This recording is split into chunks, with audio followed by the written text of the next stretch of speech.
அப்போஸ்தலர் 1ஆம் அதிகாரம் 8வது வசனத்தை வாசிக்க கேட்போம். பரிசுத்த ஆவி உங்களிடத்தில் வரும்போது நீங்கள் பலனடைந்து எருசலேமிலும் யூதேயா முழுவதிலும் சமாரியாவிலும் பூமியின் கடைசி பரியந்தமும் எனக்கு சாட்சிகளாயிருப்பீர்கள் என்றார். பரிசுத்த ஆவி உங்களிடத்தில் வரும்பொழுது நீங்கள் பலனடைந்து எருசலேமிலும் யூதேயா முழுவதிலும் சமாரியாவிலும் பூமியின் கடைசி பரியந்தமும் எனக்கு சாட்சிகளாய் இருப்பீர்கள். இயேசு கிறிஸ்து உயிர்த்தெழுந்த பிறகு 40 நாட்கள் தன் சீஷர்களுக்கு தன்னை வெளிப்படுத்தினார். தான் உயிரோடு இருப்பதை வெளிப்படுத்தி தேவனுடைய ராஜ்யத்தை குறித்த பல காரியத்தை விளக்கி பேசினார். 40 நாள் முடிந்த பிறகு பரலோகத்திற்கு அவர் எடுத்துக்கொள்ளப்பட்டார். அவர் பரலோகத்துக்குள்ளே எடுத்துக்கொள்ளப்படுவதற்கு முன்பாக அவர் கடைசியாக சொன்ன ஒரு வசனம் இதுதான். அவர் பூமியிலே மனிதனாய் வந்து மரித்து உயிர்த்தெழுந்து பரலோகத்திற்கு ஏறி செல்வதற்கு முன்பாய் கடைசியாக சொன்ன வார்த்தை. இந்த வார்த்தை சொல்லி முடித்த உடனே ஒரு மேகம் அவரை எடுத்துக்கொண்டது என்பதாய் வசனத்திலே பார்க்கிறோம். அப்போ இயேசு சொன்ன கடைசி வார்த்தை ரொம்ப முக்கியமானது. யாராவது உங்கள் பிரியமானவங்க மரித்து விட்டால், நீங்கள் பக்கத்தில் இல்லாவிட்டால் அவங்கள விசாரிக்க வரும்போது கேட்பீங்க, கடைசியாக என்ன சொன்னாங்க, கடைசியாக ஏதாவது பேசுனாங்களா, கடைசியாக அவங்க என்ன சொன்னாங்க மரணத்திற்கு முன்னால். இந்த கடைசி வார்த்தையை கேட்க நம்ம விரும்புவோம். ஆனால் இயேசு கிறிஸ்து மரித்து போகவில்லை. அவர் மரித்து உயிர்த்தெழுந்து பரலோகத்திற்கு போவதற்கு முன்பாக கடைசியாக சொன்ன ஒரு வார்த்தை, பரிசுத்த ஆவியானவர் அவர் உங்களிடத்திலே வரும் பொழுது நீங்கள் பலன் அடைவீங்க, எனக்கு சாட்சிகளாக இருப்பீங்க என்பதை குறித்து ஆண்டவர் பேசுகிறார். பரிசுத்த ஆவியானவர் என்கிற திருத்துவத்தின் 3வது நபரை குறித்து இயேசு பேசுகிறார். அவர் வரும் பொழுது நீங்கள் பலன் அடைவீங்க, எனக்கு சாட்சியாக இருப்பீங்க. ஆங்கில வேதாகமத்தில் அழகாய் சொல்லப்படுகிறது, when the Holy Spirit will come upon you, you shall receive power. நீங்கள் வல்லமையை பெற்றுக்கொள்ளுவீங்க. பரிசுத்த ஆவியானவர் வரும் பொழுது ஒரு வல்லமையை பெற்றுக்கொள்ளுவீங்க, எனக்கு நீங்கள் சாட்சிகளாக இருப்பீங்க என்று ஆண்டவர் சொல்லுகிறார். அப்போ நாம் சாட்சியாக இருக்கணும். அதுதான் இயேசுடைய விருப்பம். படிக்கிற பிள்ளைகள் படிக்கிற இடத்துல இயேசுவுக்கு சாட்சியாக இருக்கணும். இந்த மகள் இயேசுவின் மகள், இந்த மகன் இயேசுவை விசுவாசிக்கிற மகன், இந்த மாதிரி தப்பெல்லாம் பண்ண மாட்டான், ஒழுக்கமுள்ளவனாக இருப்பான், ஒழுக்கமுள்ளவளாக இருப்பாள், இந்த மாதிரிலாம் பேச மாட்டான். அந்த மாதிரி ஒரு சாட்சியின் வாழ்க்கை. நீங்கள் வேலை செய்கிற இடத்துல சாட்சியாக இருக்கணும். இவங்க நேரம் தவற மாட்டாங்க, ஏமாற்ற மாட்டாங்க, கடினமாக வேலை செய்வாங்க, சம்பளத்திற்கு அதிகமாக தான் வேலை செய்வாங்க, சோம்பேறியாக உட்கார்ந்து சம்பளம் வாங்க மாட்டாங்க, இவங்க கிறிஸ்தவர்கள், அதனால் நேர்மையாக நடப்பாங்க. சாட்சி. வேலை செய்கிற இடத்துல சாட்சி. உங்கள் பிஸ்னஸில் சாட்சி இருக்கணும். இவங்க ஏமாத்துகிற பிஸ்னஸ் செய்ய மாட்டாங்க, கலப்படம் பண்ண மாட்டாங்க, அதிக லாபம் வைக்க மாட்டாங்க, ஏன்னா இவங்க கிறிஸ்தவர்கள், இவங்க இயேசுவின் பிள்ளைகள் அப்படின்னு சாட்சி. நம்ம வசிக்கிற இடத்துல, வாழ்கிற கிராமத்தில், பட்டணத்தில், நம்ம வேலை செய்கிற இடத்துல, ஊழிய செய்கிற இடத்துல முதலாவது இயேசுவுக்கு சாட்சியாக இருக்கணும். அதுதான் இயேசுடைய விருப்பம். நீங்கள் எனக்கு சாட்சிகளாக இருப்பீர்கள். சாட்சி சொல்லுவதல்ல, சாட்சி சொல்லுவது ஒரு அனுபவம். நான் சுகம் பெற்றேன், ஆண்டவர் எனக்கு சுகம் கொடுத்தார், எனக்கு கற்பத்தின் கனி கொடுத்தார், அந்த சாட்சியெல்லாம் சொன்னாங்கல்ல, அது ஒரு அனுபவம், அது சாட்சி சொல்லுவது. ஆனால் இயேசு சொல்லுகிறார், சாட்சியாக இருப்பீர்கள். உங்களுடைய வாழ்க்கை சாட்சியாக இருக்கணும். அந்த மாதிரி வாழுவதற்கு நாம் அழைக்கப்பட்டிருக்கிறோம். அதுதான் ஆண்டவருக்கு பிரியம். நீங்கள் எனக்கு சாட்சியாக இருக்கணும்.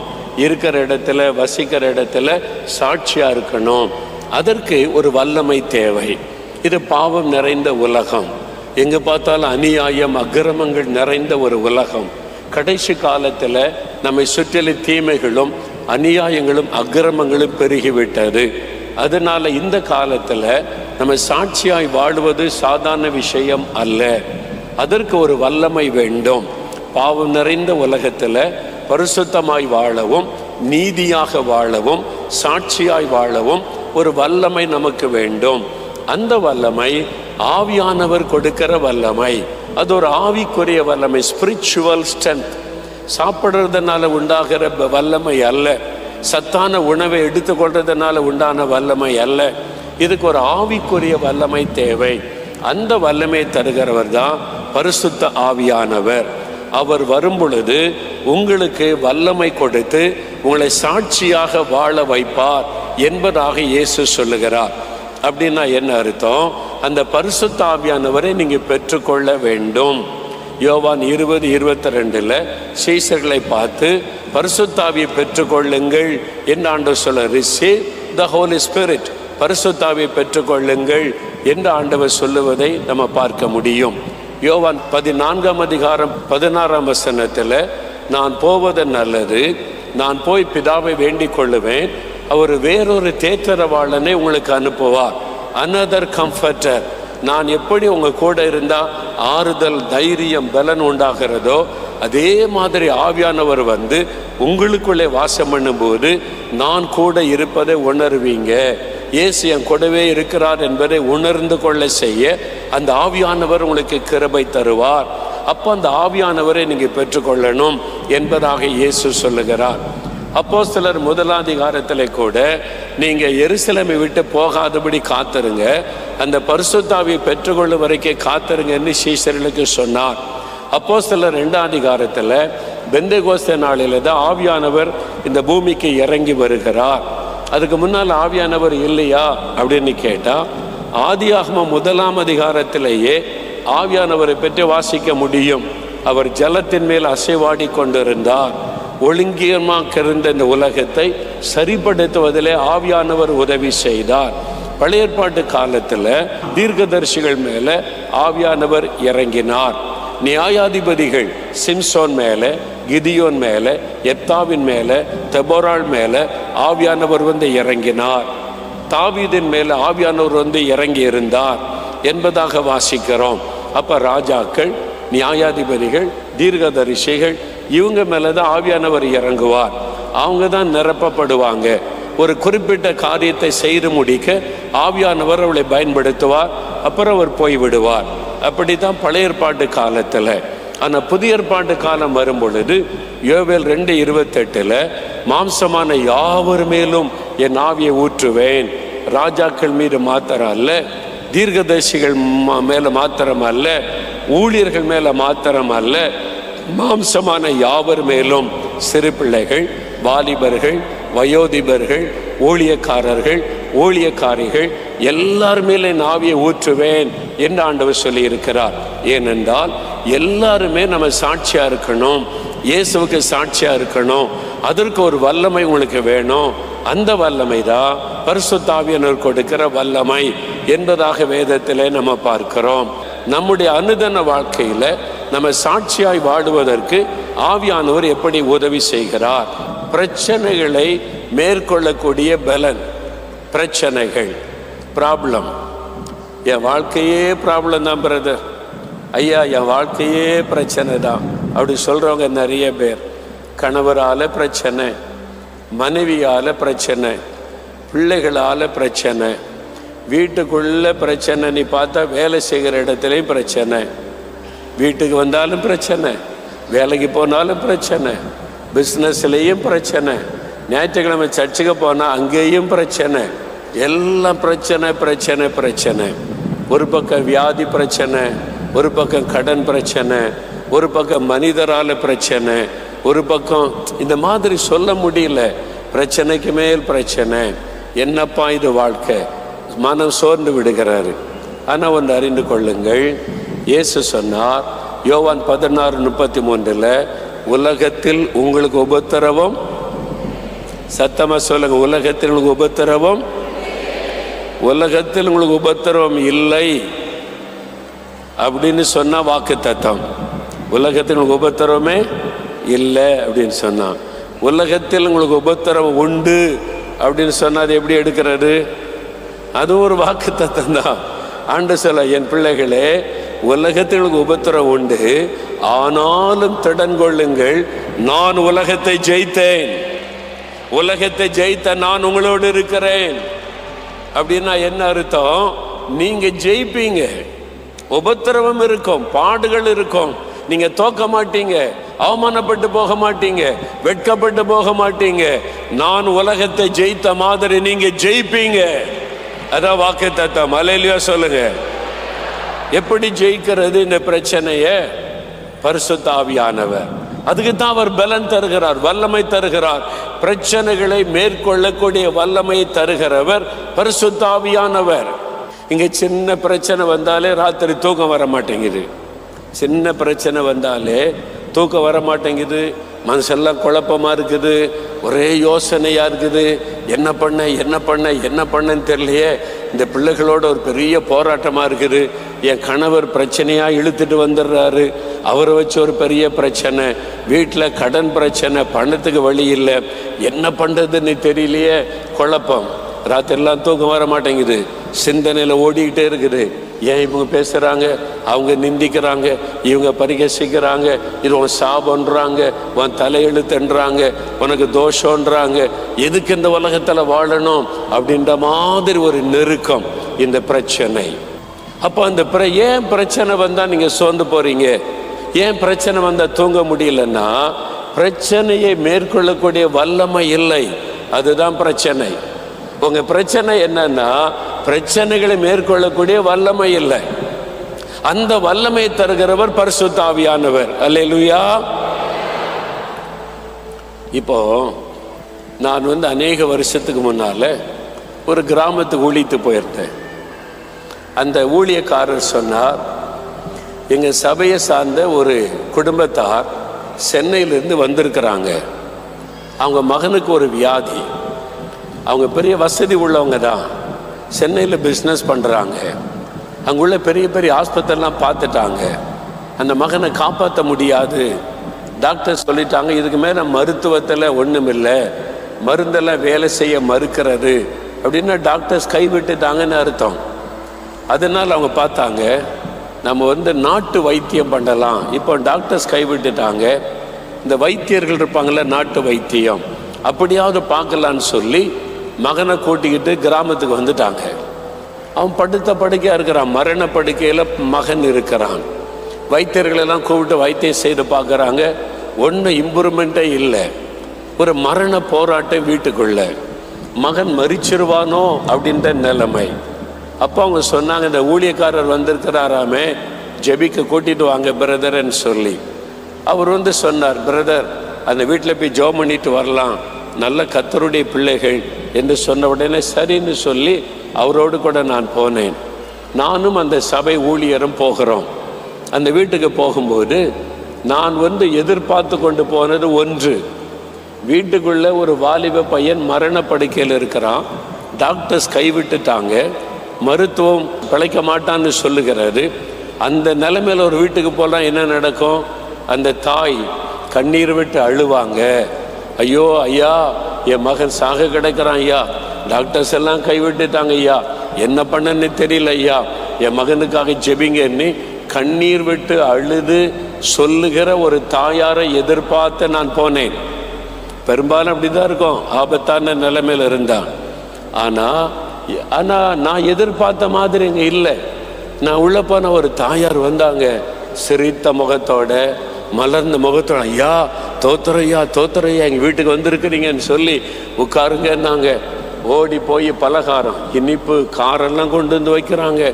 உங்களுக்கு காஃபி பிடிக்குமா, அவங்களுக்கு டீ பிடிக்குமா, அல்லது என்ன அவங்களுக்கு பிடிக்கணும் கொண்டு உள்ள ஓடுறாங்க வர்றாங்க.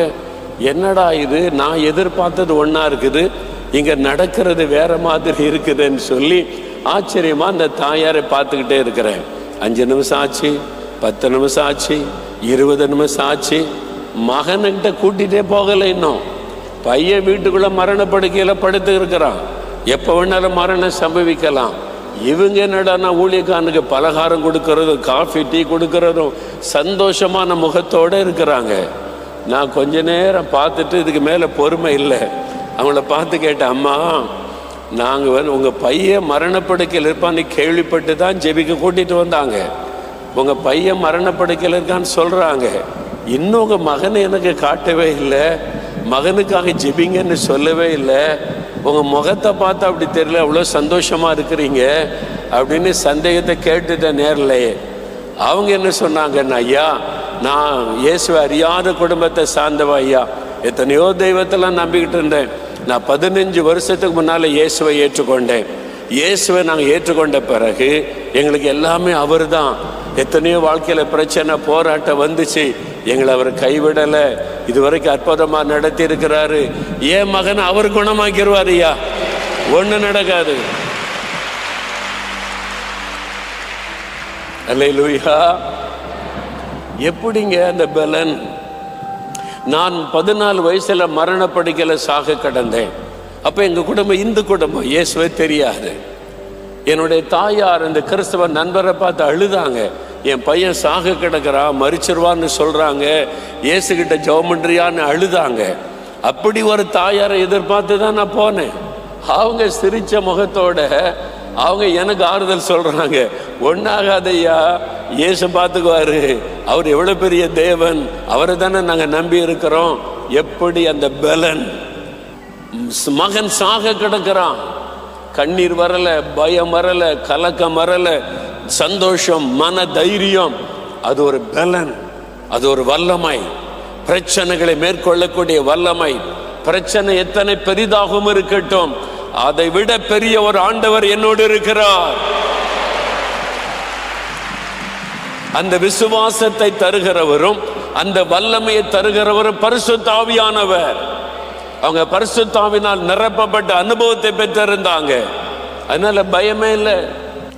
அப்போஸ்தலர் 12 அதிகாரத்தில் பேதுருவை இயேசுவை அறிவிச்சார் என்றதுக்காக கைது பண்ணி ஏரோது என்கிற ராஜா, அந்த காலத்தில் இந்த ராஜா ஜெயிலில் வச்சுட்டான்.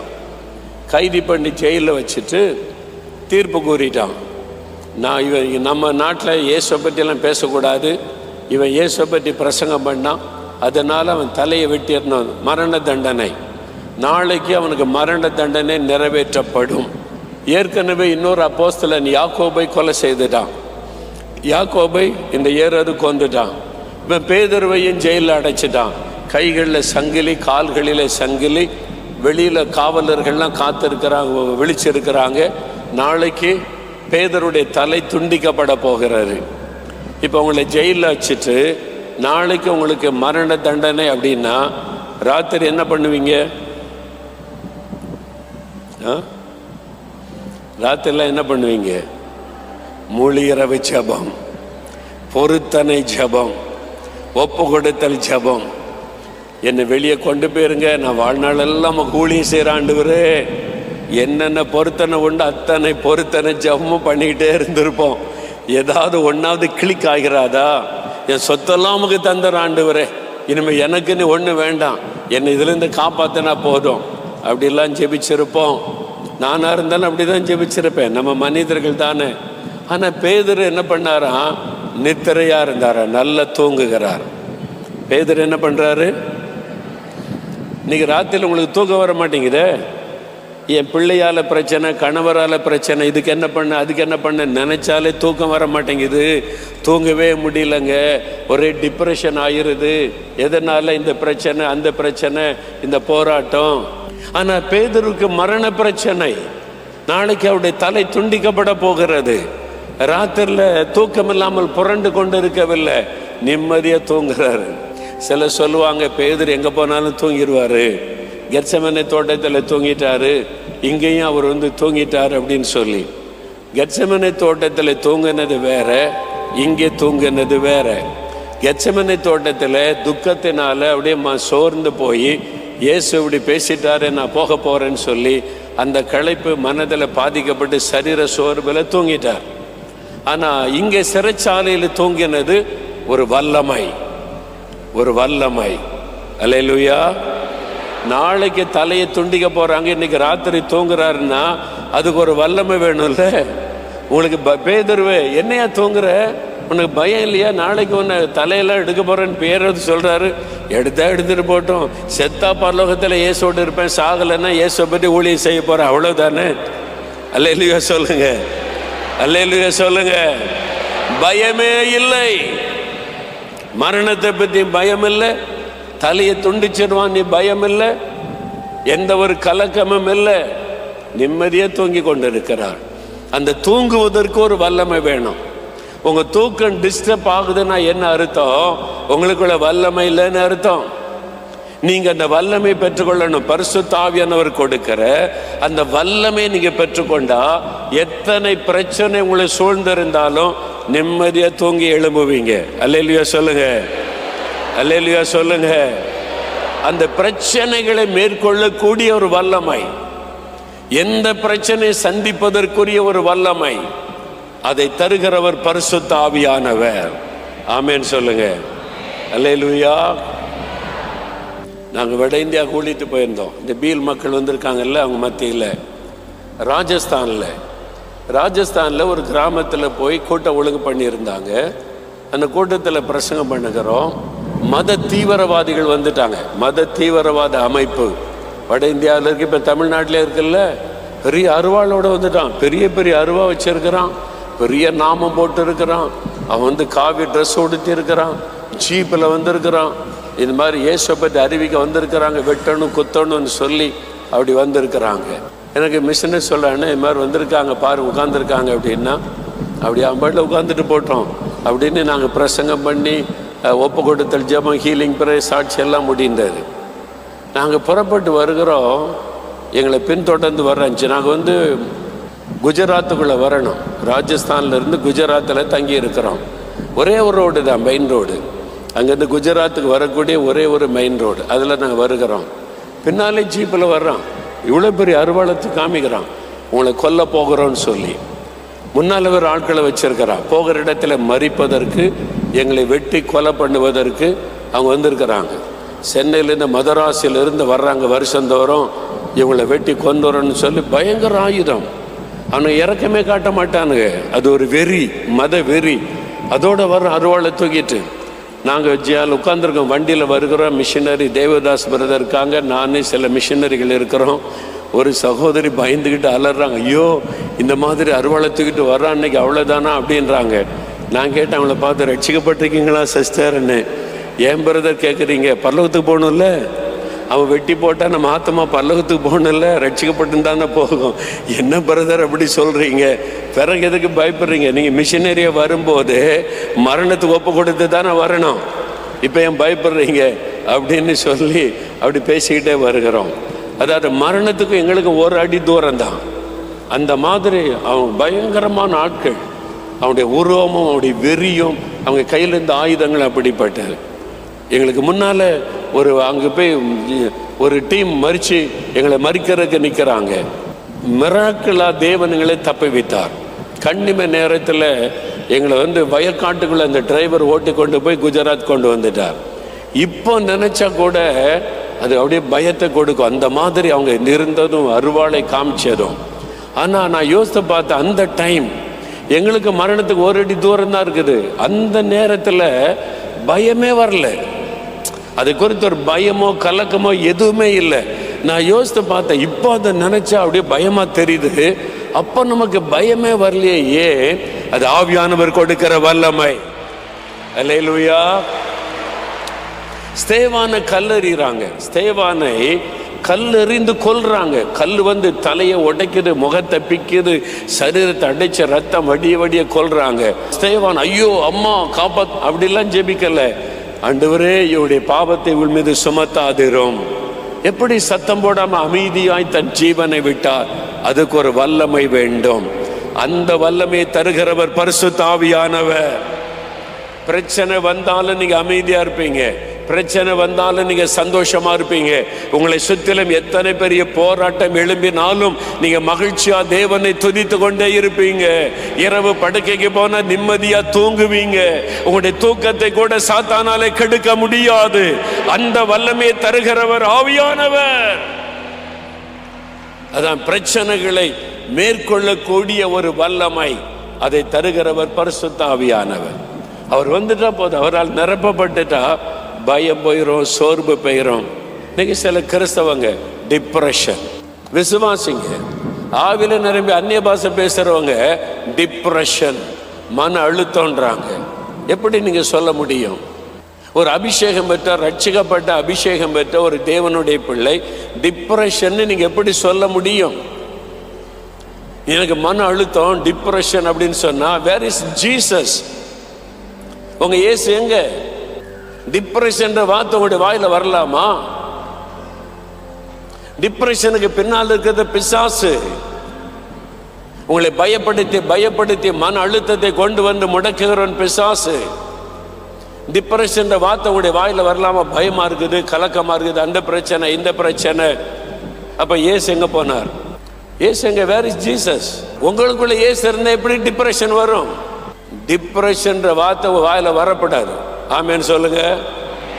விசுவாசிகள் வாயிலிருந்து பிசாசு இன்னைக்கு டிப்ரெஷன் வார்த்தையை வர வைக்கிறான். எப்படி மன அழுத்தம் வரும்? இயேசு கூட இருக்கும்போது. இன்னைக்கு நீங்க ஜெயித்தரணும். அல்லேலூயா சொல்லுங்க. இனி டிப்ரெஷனே உங்களை பார்த்து தூரமா நிக்கணும். அல்லேலூயா சொல்லுங்க. என்ன நடந்தாலும் டிப்ரெஷன்லாம் கிடையாது. கர்த்தருக்குள்ளே மகிழ்ந்திருப்பேன். எவ்வளவு பெரிய பிரச்சனை வரட்டும், போராட்டம் வரட்டும், இயேசு என்னோடு இருக்கிறார். அதை தருகிறவர் ஆவியானவர். பவுல் சொல்றாரு, எப்பக்கத்தில் நெருக்கப்பட்டு நாங்கள் மனம் அடைவதில்லை, டிப்ரெஷன் அடைவதில்லை. நெருக்கம் வரட்டும், போராட்டம் வரட்டும், நாங்கள் டிப்ரெஷன் ஆவதில்லை என்று பவுல் சொல்லுகிறார். ஆவியானவர் கொடுக்கிற பலன். இந்த அபிஷேகம் உங்களுக்குள்ள வந்துட்டா என்ன நடந்தாலும் அவர் உடனே சொல்லுவார், பயப்படாத, நான் கூட இருக்கிறேன். யார் வேணாலும் என்ன வேணாலும் கத்தட்டும், பேசட்டும், எழுதட்டும், சொல்லட்டும், டோன்ட் வரி, என்னை தாண்டி தான் யாருனாலும் வாங்கிட்ட வர முடியும், பயப்படாத. ஆண்டவர் தைரியப்படுத்தி கொண்டே இருப்பார். அது ஆவியானவர். அந்த ஆவியானவர் வந்துட்டா பயம் போயிடும், கலக்கம் போயிடும், டிப்ரெஷன் வராது. ஒரு பலன். என்னங்க இவ்வளோ பிரச்சனை இருக்குது, நீங்கள் சந்தோஷமா இருக்கிறீங்க, பிறகு அழுதுகிட்டே இருக்கணும்? அதெல்லாம் இயேசு பார்த்துக்குவார். எவ்வளோ பெரிய பெரிய பெரிய பிரச்சனை வந்தாலும், எவ்வளோ பெரிய நிந்தை வந்தாலும் இயேசு பார்த்து கொள்ளுவார். என்ன ஒண்ணு செய்யாது. அப்படின்ற வாழ்கிற வாழ்க்கையை தருகிறவர் ஆவியானவர். அல்லேலூயா. என் பிள்ளைகளே, நான் பரிசுத்த ஆவியை உங்களிடத்தில் அனுப்பி பரிசுத்த ஆவியினால் உங்களை நிரப்புவேன். நீங்கள் வல்லமை உள்ளவர்களாய் மாறி எனக்கு சாட்சிகளாய் இருப்பீங்க. அப்போ பரிசுத்த ஆவியானவர் அருளப்படும் போது பலன் அடைவீர்கள் என்று ஆண்டவர் சொல்லுகிறார். இந்த பரிசுத்த ஆவியானவர் வரும்பொழுது நமக்கு என்ன வல்லமை கிடைக்கிறது தெரியுமா? பிரச்சனைகளை மேற்கொள்ளக்கூடிய வல்லமை. பாவ பிரச்சனை வேறு, மற்ற பிரச்சனைகள் வேறு. இந்த உலகத்தில் நமக்கு எத்தனையோ பிரச்சனை வருதில்ல. கணவரால் பிரச்சனை வருது, பிள்ளைகளால் பிரச்சனை வருது, மனைவியால் பிரச்சனை வருது, மாமியாரால் பிரச்சனை வருது, நாத்தனாரால் பிரச்சனை வருது, பக்கத்து வீட்டுக்காரர்களால் பிரச்சனை வருது. ஒரு பக்கம் பண பிரச்சனை, இன்னொரு பக்கம் வியாதியின் பிரச்சனை, இன்னொரு பக்கம் தேவைகளை குறித்த பிரச்சனை, இன்னொரு பக்கம் பிள்ளைகளுடைய படிப்பின் காரியத்தை குறித்த பிரச்சனை. நிறைய நம்மை மோதுகிறதுனால சோர்ந்து போயிடும். ஏன்? பிரச்சனைகளை மேற்கொள்ளக்கூடிய வல்லமை உங்களுக்குள்ள இல்லை. அப்போ பிரச்சனை வரத்தான் செய்யும். உலகத்தில் உங்களுக்கு உபத்திரமும் உண்டு, ஆனாலும் திடன் கொள்ளுங்கள் தான் இயேசு சொன்னார். நான் ஜெயிக்கணும், சாதிக்கணும், வெற்றி பெறணும், அதுக்கு ஒரு வல்லமை தேவை. அந்த வல்லமை தருகிறவர் பரிசுத்த ஆவியானவர். பிரச்சனைகளை மேற்கொள்ளணும், அதற்கு உங்களிடத்துல பலன் இல்லை, அந்த வல்லமை தருகிறவர் ஆவியானவர். அவர் உங்களுக்குள்ளே இறங்கிட்டு ஆவியில நிரப்பப்பட்டுட்டீங்கன்னா ஒவ்வொரு பிரச்சனைகளும் உங்களுக்கு இவ்வளோண்டு தான் தெரியும். சுலபமாக மேற்கொண்டு போவீங்க. அது உங்களை சேதப்படுத்தவும் செய்யாது. இப்போ நம்ம ஜெபிக்க போகிறோம். அப்படி ஆண்டவரை நோக்கி பாருங்க. அந்த பரிசுத்த ஆவியானவர், அந்த அக்கினி எனக்குள் இறங்கணும். ஆவியானுடைய வல்லமை எனக்குள் இறங்கி வரணும்.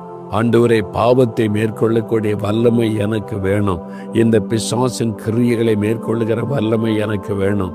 இந்த பிரச்சனைகளை மேற்கொண்டு ஜெயிக்கிற ஒரு வல்லமை எனக்கு வேண்டும்.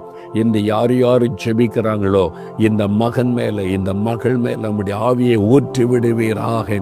இயேசுவே, உம்மீது இருந்த அந்த பரிசுத்த ஆவியானுடைய வல்லமை இந்த மகன் மேல இறங்கட்டும், இந்த மகள் மேல இறங்கட்டும். உன்னதத்தில் வரக்கூடிய வல்லமையை தரித்து கொள்ளுங்கள் என்று சொன்னீரேன். இன்றைக்கு அந்த வல்லமை இந்த பிள்ளைகள் மேல இறங்கட்டும். ஒவ்வொரு நாளும் இந்த பிள்ளைகள் வெற்றியுள்ள கிறிஸ்தவ வாழ்க்கை வாழுவதற்காக ஆவியானவர் இந்த வல்லமையை தாரும் என்று நான் செபிக்கிறேன். பாவத்தையும் பாவ சோதனைகளை மேற்கொள்ளக்கூடிய வல்லமை தாரும். இன்றைக்கூட அந்த பாவங்கள் ஒளியட்டும், பாவ கிரியைகள் எல்லாம் ஒழியட்டும். ஒரு ஆசீர்வாதமான மாற்றம், ஜெயமுள்ள வாழ்க்கை வரட்டும். இயேசுவின் நாமத்தினாலே பயப்படுகிற சூழ்நிலைகள் மாறட்டும், பிரச்சனைகள் மாறட்டும். ஆண்டவர் ஒரு அற்புதமான மாற்றத்தை இந்த பிள்ளைகளுடைய வாழ்க்கையிலே கட்டளையிடுவீராக. தேவைகள் சந்திக்கப்பட, ஆண்டவரே சுகம் உண்டாக, அற்புதங்கள் நடக்கட்டும் என்று நான் ஜெபிக்கிறேன். நசரேயனாகிய இயேசுவின் நாமத்தில் ஆவியானுடைய வல்லமை நிரப்பட்டும். ஒவ்வொருவரையும் இந்த மகனை மகளை நிரப்பும். இதோ எங்களுக்கு விரோதமாய் போராடுகிற பொல்லாத ஆவிகள் இயேசுவின் நாமத்தில் அதை ஜெயிப்பதற்கான கிருபைகளை தாரும், வல்லமை தாரும். நசரேயனாகிய இயேசுவின் நாமத்தில் அதை அதட்டி அப்புறப்படுத்துகிறோம். என் வாழ்க்கையிலே குறுக்கிடாதே, என் வாழ்க்கையிலே நீ நுழையாதே, என் வீட்டுக்குள்ளே வராத பொல்லாத சாத்தானை உன்னை கடிந்து அப்புறப்படுத்துகிறோம். இன்றைக்கோடு என்னுடைய குடும்பத்துக்குள்ள, வேலையில், பிஸ்னஸில், உறவுகள் மத்தியில் கிரியேச்சுகிற பொல்லாத ஆவியின் கிரியைகள், எனக்கு விரோதமாய் எழும்புகிற ஆவிகள் முடக்கப்பட்டு போகட்டும். ஆண்டவரே, இப்பொழுதே நீ ஜெயம் தருகிறீர். அதற்கான வல்லமைகள் நான் ஒவ்வொருவரை நிரப்பி ஆட்கொள்ளும். இந்த மாதத்தில் ஒவ்வொரு காரியத்திலும் ஜெயிக்கணும். இந்த மாதத்தோட வாழ்நாள் முழுவதும் ஜெயிக்கிறவங்களா இருக்கணும். அதற்காக இந்த பரிசுத்தாவின் அக்னியின் வல்லமையினால் நிரப்பி விடும். இன்றைக்கு ஒரு அற்புத மாற்றம் வரட்டும், ஜெயம் வரட்டும், அற்புத மாற்றம் வரட்டும், விடுதலை வரட்டும், வியாதிகள் மறையட்டும், அற்புத சுகமும் விடுதலை உண்டாகட்டும், தடைகள் எல்லாம் நீங்க. இதோ ஆண்டவர் அற்புதம் செய்துவிட்டீர். இந்த மாதத்தின் ஒவ்வொரு நாளும் கூட இருந்து வெற்றிகளை கொடுத்து கனப்படுத்த போகிற அன்பிற்காக ஸ்தோத்திரம், ஸ்தோத்திரம், ஸ்தோத்திரம். இயேசு கிறிஸ்துவின் நாமத்தில் இவர்களை ஆசீர்வதித்து ஜெபிக்கிறேன் பிதாவே. ஆமென்.